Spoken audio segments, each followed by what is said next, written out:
dia, ou boa tarde, ou boa noite, dependendo do horário que vocês estiverem assistindo esse vídeo.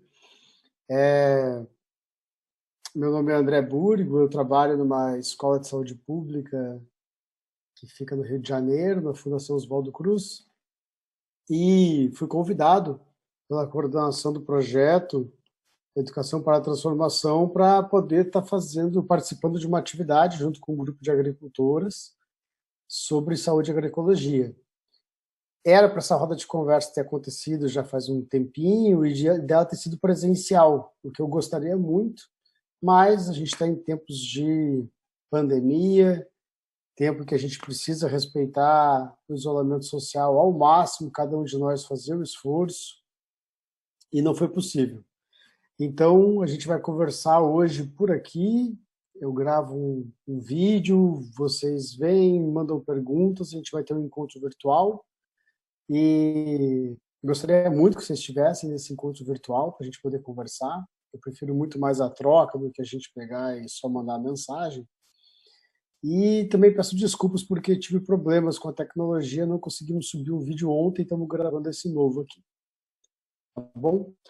Então o tema nosso, gente, é saúde e agroecologia. Só que eu acho que a gente deveria falar de saúde e agroecologia, começar a partir da pandemia que a gente está vivendo. Será que tem relações dessa pandemia para conexões para a gente poder pensar essas questões?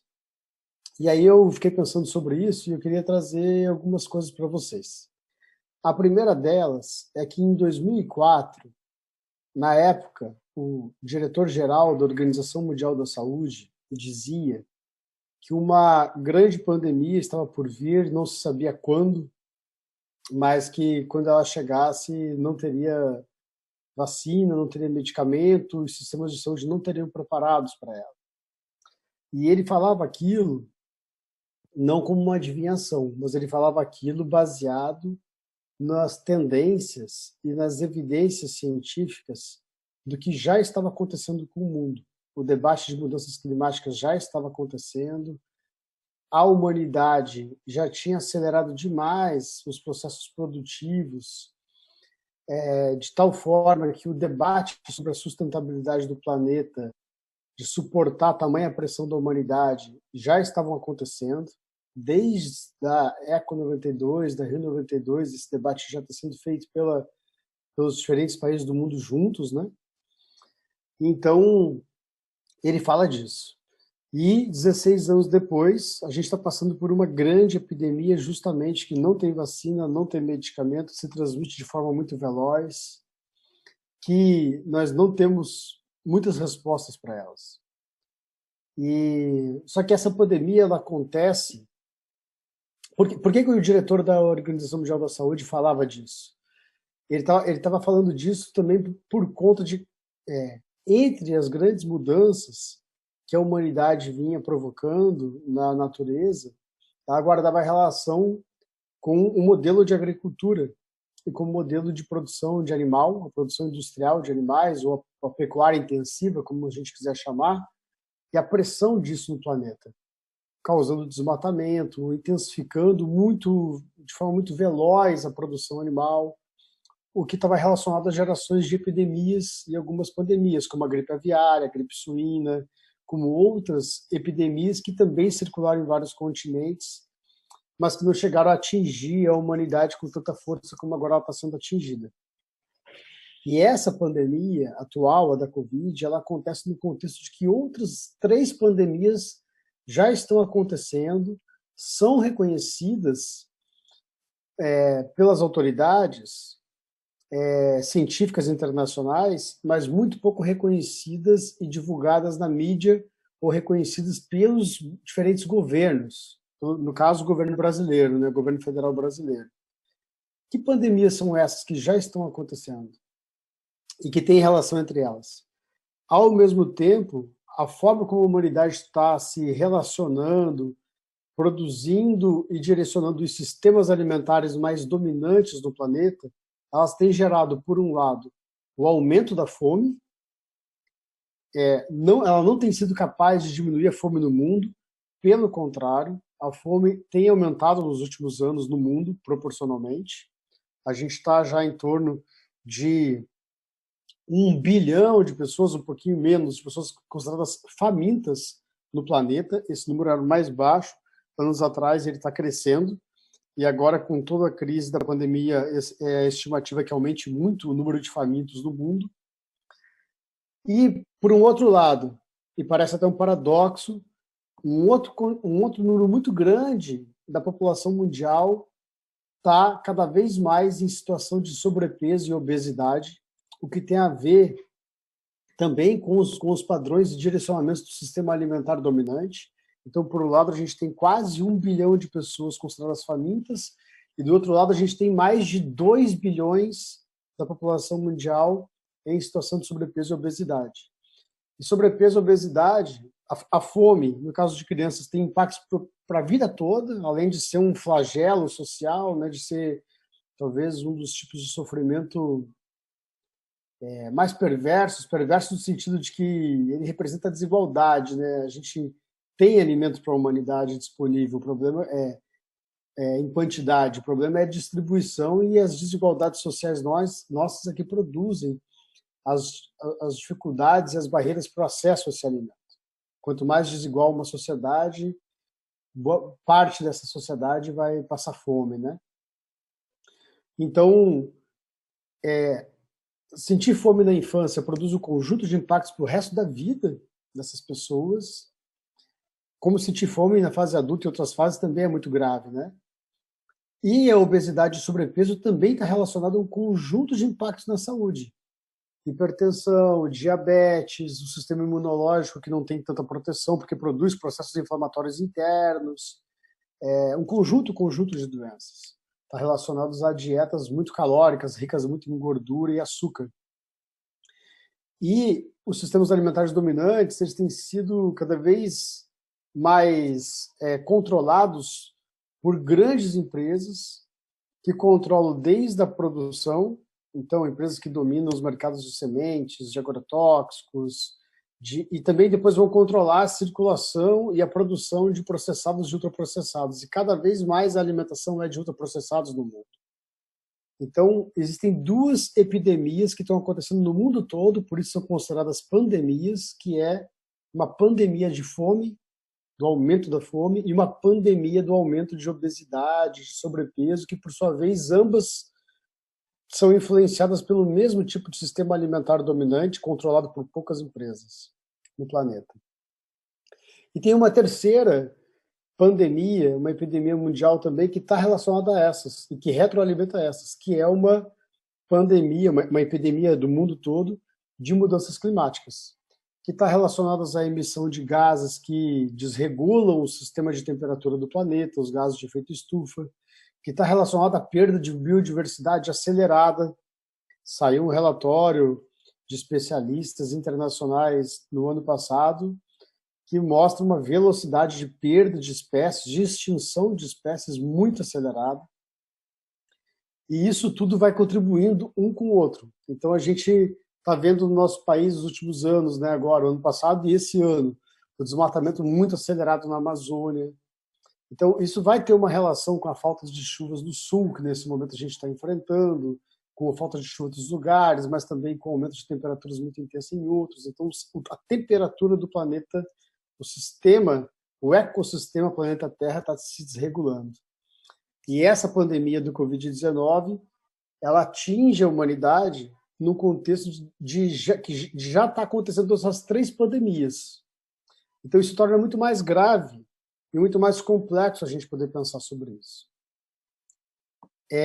A Covid-19, apesar de ter um morcego, tudo tem indicado que a causa dela tem como um dos hospedeiros envolvidos na transmissão o morcego, também há várias hipóteses sendo levantadas que a intensificação de produção animal, não só na China, mas no mundo, tem produzido várias epidemias, várias zoonoses, doenças transmitidas de animais para humanos.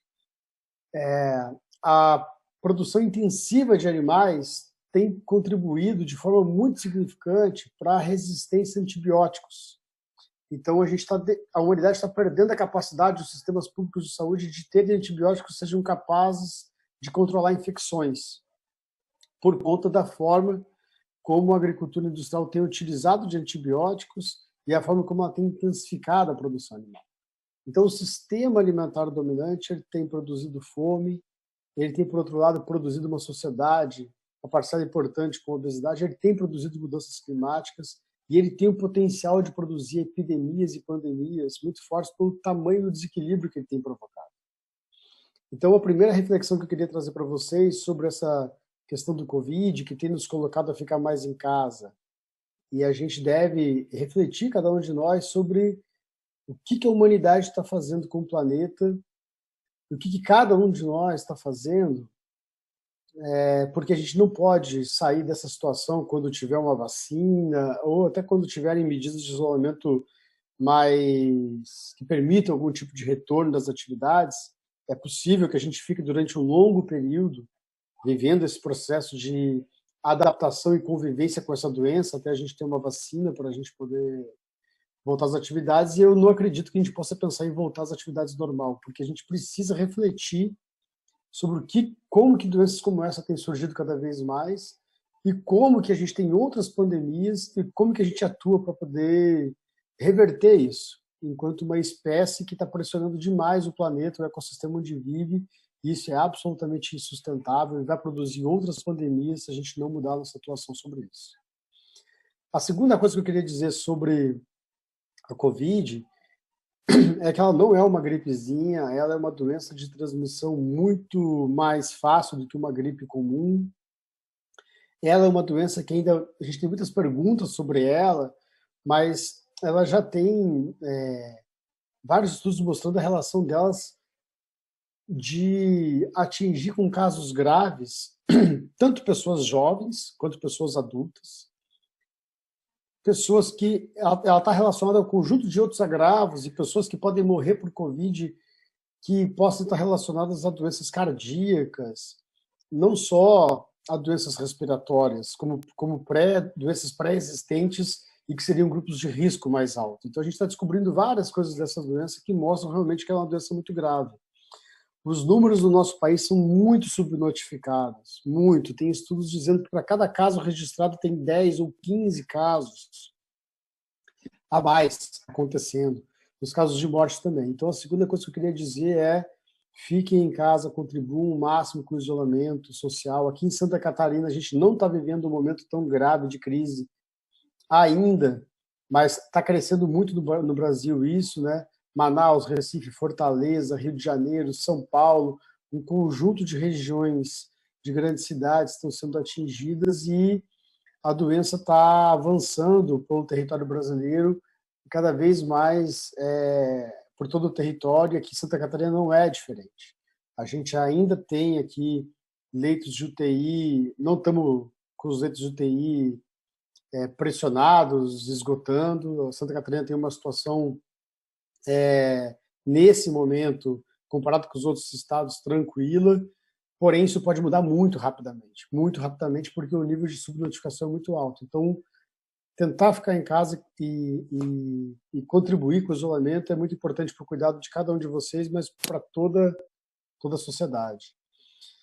E a terceira coisa que eu queria dizer para vocês é do lugar de como é que fica nesse isolamento, né? E falar diretamente aí mais para as agricultoras aqui que fazem parte desse projeto, né?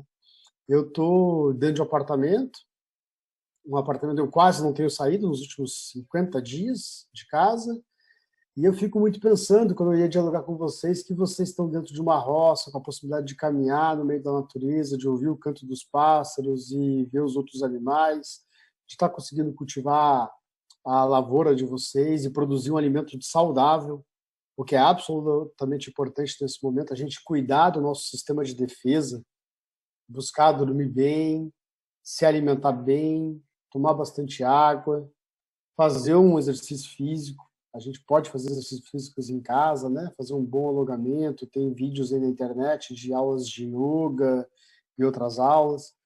E se a gente tiver com o sistema imunológico, o nosso sistema de defesa forte, tem uma grande chance de, se o nosso corpo, nosso organismo tiver contato com o vírus, a gente não contrair a doença, e se a gente contrair, não manifestar a doença com gravidade. Então é muito importante a gente se alimentar bem. E vocês produzem alimentos saudáveis, vivem em ambientes saudáveis. E a Ana Maria Primavesi, que foi uma agrônoma muito importante que nos deixou recentemente, com 99 anos, a Ana Maria Primavesi dizia que um solo vivo, um solo sadio, produz plantas sadias, que são alimentos sadios, para que o nosso organismo também seja vivo e sadio. Então, agricultoras que estão envolvidas com experiências agroecológicas, práticas agroecológicas, certamente estão se alimentando do melhor alimento, um alimento que vem de um solo sadio. Eu vi várias fotos de vocês, com uma diversidade grande de alimentos que vocês estão produzindo nas áreas de vocês, e eu fiquei muito feliz e fiquei pensando sobre isso. Falei, nossa, como elas estão num lugar muito melhor do que o meu, né? Eu estou dentro de um apartamento trancado, sem poder ter muito contato com a natureza, respirando um ar debaixo das árvores, sentindo o cheiro da chuva em contato com a terra, e elas estão nesse lugar. E muitas atividades econômicas, no contexto da Covid, foram impactadas pelo isolamento. Isso também tem impacto na saúde, é claro, e o governo precisa socorrer, tem medidas claras de como que socorre e protege esses setores para que a gente possa primeiro proteger as vidas. Mas eu fico pensando que no caso das agricultoras, vocês, claro que sempre a comercialização do produto de vocês, do fruto do trabalho com a terra, sempre gera uma renda monetária importante para a renda da família, porém vocês produzem muito, uma grande parte, se não toda parte, da alimentação de vocês. Então vocês deixam de comprar do mercado, é o que a gente chama de renda não monetária, né? A renda que o trabalho com a terra dá não é monetária, porque não gera dinheiro, mas quem vive na cidade não tem essa produção de alimentos e tudo tem que comprar. Então vocês sabem que o alimento de vocês é sadio, vocês não têm que gastar esse dinheiro no mercado. Então eu fiquei muito pensando assim que, nossa, veja como que as pessoas que estão no campo e que têm um pedaço de terra para viver e cultivar o seu próprio alimento estão numa situação muito melhor, né? Isso também é uma reflexão que a gente tem que fazer enquanto humanidade. Nas últimas 4, 5 décadas, a humanidade ela foi empurrada para as grandes cidades, médias e grandes cidades. Porque isso não aconteceu só no Brasil, aconteceu no mundo todo. O sistema alimentar dominante tem interesse nisso, de poder controlar as áreas de terra e as pessoas irem para a cidade. Não só o sistema alimentar, né, o sistema econômico no qual a gente está inserido. Isso aumenta a velocidade do trabalho das pessoas na cidade, as pessoas se alimentam pior, por isso que as pessoas se alimentam com... os alimentos disponíveis para elas não são de qualidade. E aí que entra a agroecologia promovendo saúde para toda a sociedade também, né? Porque a agroecologia ela produz sistemas alimentares que estão numa perspectiva contrária, completamente oposta a essa lógica dos sistemas alimentares dominantes. A agroecologia ela não produz um único tipo de cultura por lavoura, então ela, em vez da monocultura, ela trabalha com a biodiversidade, com a diversidade de cultivos. A agroecologia não utiliza agrotóxicos, não utiliza transgênico, busca trazer o mínimo de insumos externos para a propriedade. Trabalha com a valorização do trabalho da família, portanto, gera emprego, gera renda, mais do que as áreas de monocultivo. Preserva a biodiversidade, e se preserva a biodiversidade, contribui para diminuir os impactos das mudanças climáticas, os sistemas agroflorestais e várias outras experiências estão falando disso. Fortalece o trabalho da mulher, cada vez mais na agroecologia, o protagonismo das mulheres é valorizado, porque muitas experiências agroecológicas são protagonizadas por mulheres, como é o caso do coletivo de vocês. Há estudos mostrando que às vezes, numa família, tem um agroecossistema, né, uma área de terra da família, aonde a mulher maneja, muitas vezes, o quintal produtivo, às vezes é a área onde tem manejo de maior número de espécies, porque tem planta medicinal, tem tempero, tem planta alimentícia não convencional, tem hortaliças, né, tem raiz, tem as folhas, tem, às vezes, produção animal junto, com galinha.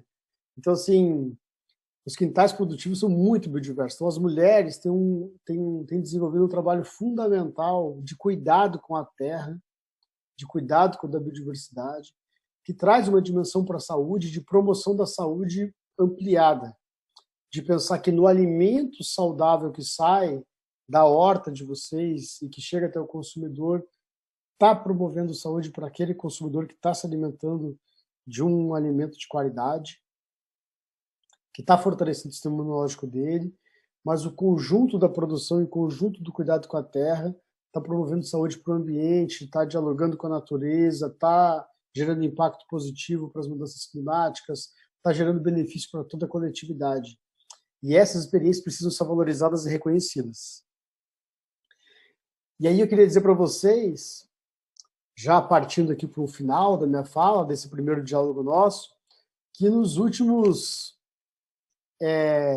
20 anos, principalmente, mas desde os anos 80, mas principalmente nos últimos 20 anos, desde 2000 para cá, a gente tem tido no Brasil, e não só no Brasil, mas no mundo, cada vez mais uma aproximação dos campos da saúde e da agroecologia, a constituição de um conjunto de políticas públicas que reconhecem a importância da agroecologia para a promoção da saúde. A gente tem no Brasil, por exemplo, o Guia Alimentar da População Brasileira, que defende que sistemas alimentares agroecológicos e diversificados precisam avançar e, no lugar dos sistemas alimentares dominantes, desses industrializados, para a gente poder ter a promoção da alimentação saudável no Brasil. A gente tem várias iniciativas internacionais, a própria FAO, que é uma organização vinculada à ONU sobre a alimentação e agricultura, tem reconhecido o lugar da agroecologia no mundo como um todo para a promoção de relações harmônicas com a natureza, de preservação da biodiversidade, associando a produção de alimentos saudáveis, a valorização dos povos e comunidades tradicionais e da agricultura familiar camponesa.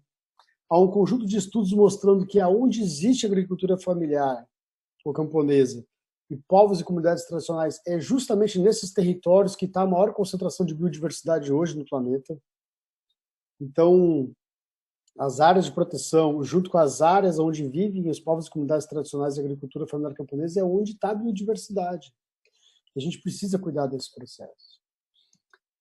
A gente também tem relações muito fortes de saúde e agroecologia, e que também são reconhecidas, por exemplo, através da Política Nacional de Práticas Integrativas e Complementares, através da Política Nacional de Plantas Medicinais e Fitoterápicos, de como que, na agricultura, o contato com a natureza também tem um conjunto de medicinas populares, de experiências de saúde popular que são muito ricas, que tem a ver com a sabedoria do uso das raízes, dos cipós, das plantas para efeitos medicinais, que tem a ver com toda a valorização que precisa fazer do trabalho das benzedeiras, das parteiras, das rezadeiras, dos rezadores, que fazem isso a partir de uma conexão muito forte com a natureza.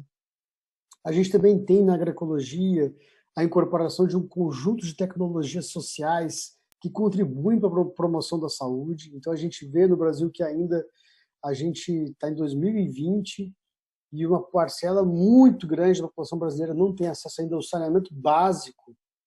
Na área rural isso também é grave em muitos lugares, porém a agroecologia tem conseguido incorporar tecnologias sociais nas últimas décadas para a captação de água do chuva, para garantir o direito humano à água, e que permite uma água de qualidade, estratégias também de tratamento de esgoto que sejam mais harmônicas, que tratem o destino dessa energia de forma mais coerente com as experiências agroecológicas. Então, essas experiências de alimento, todas elas têm uma conexão muito forte de saúde e agroecologia.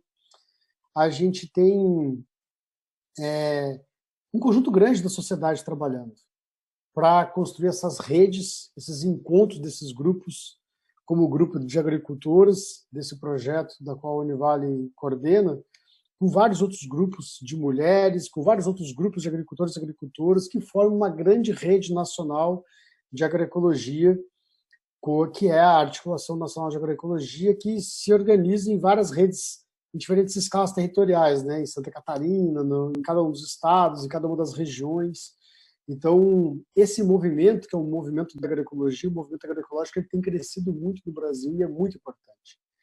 E aí eu queria encerrar minha fala e dizer para vocês que nesse momento de Covid que a gente está vivendo, a gente vê que muitas experiências de redes de agroecologia, elas estão adensando suas experiências, ou seja, elas estão ampliando suas experiências, fazendo chegar alimento saudável nas populações que mais precisam, também para os consumidores, para viabilizar a alimentação saudável daqueles que querem e podem comprar.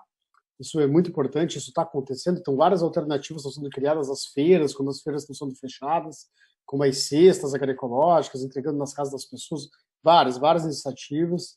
O CSA, né, que as comunidades que sustentam a agricultura, também é uma realidade forte aqui em Santa Catarina. Mas também de fazer doações de cestas de alimentação saudável para as pessoas que precisam, que mais precisam e não tem como acessar esse alimento saudável. Então, tem várias experiências de rede de agroecologia no Brasil todo se fortalecendo, ampliando sua atuação para prestar solidariedade nesse momento, fortalecer. E eu acredito que essas redes de agroecologia e solidariedade que estão se fortalecendo no Brasil, ampliando suas experiências, elas não só estão dando uma resposta e mostrando para a sociedade, para a humanidade, o caminho que a gente tem que seguir agora, nesse momento, porque o Covid não tem que ser enfrentado como uma estratégia de guerra. A gente precisa de uma estratégia de paz para enfrentar a questão do Covid. A gente precisa construir redes de solidariedade, de cooperação, não de competitividade. É o momento da gente construir grandes redes de um nível de sinceridade, de uma solidariedade que não é de uma caridade de dar ao outro aquilo que você não quer mais, mas de dar ao outro um pouco do que você tem, de contribuir para que a gente se sinta de fato fazendo parte dessa sociedade e de uma comunidade, um sentimento de comunidade para que a gente possa poder passar por esse momento juntos. E que essas redes de agroecologia e solidariedade, elas estão apontando os caminhos de futuro para a humanidade. A gente precisa fortalecer essas experiências, a gente precisa valorizar mais o trabalho das agricultoras, dos agricultores. Eu valorizo demais o grupo de mulheres agricultoras que está nesse projeto, apesar de não conhecer vocês ainda, só ter visto alguns vídeos e fotos. Eu quero muito conhecer vocês logo. E vocês estão fazendo um trabalho que é muito importante na vida de vocês, mas que é muito importante para todos nós. Então, eu queria agradecer de coração pelo cuidado com a Mãe Terra, pelo cuidado que vocês estão tendo com cada um de nós nesse momento. Fiquem em casa, se protejam, continuem cuidando das roças de vocês. Vocês estão num lugar muito bom. E em breve espero estar junto com vocês. Espero que vocês tenham gostado também do vídeo que eu pedi para compartilharem com vocês, que é de experiência de uma rede agroecológica lá do Rio de Janeiro, que é uma experiência que eu conheço bem, e que ela é só um exemplo de muitas e muitas redes agroecológicas e solidárias que estão acontecendo e que certamente tem um papel fundamental na saúde da população brasileira. Fica por aqui o meu recado. Espero que a gente se encontre em breve para um encontro virtual, bater um papo a partir das questões que possam ter surgido a partir desse vídeo. E até já. Um abraço grande para vocês.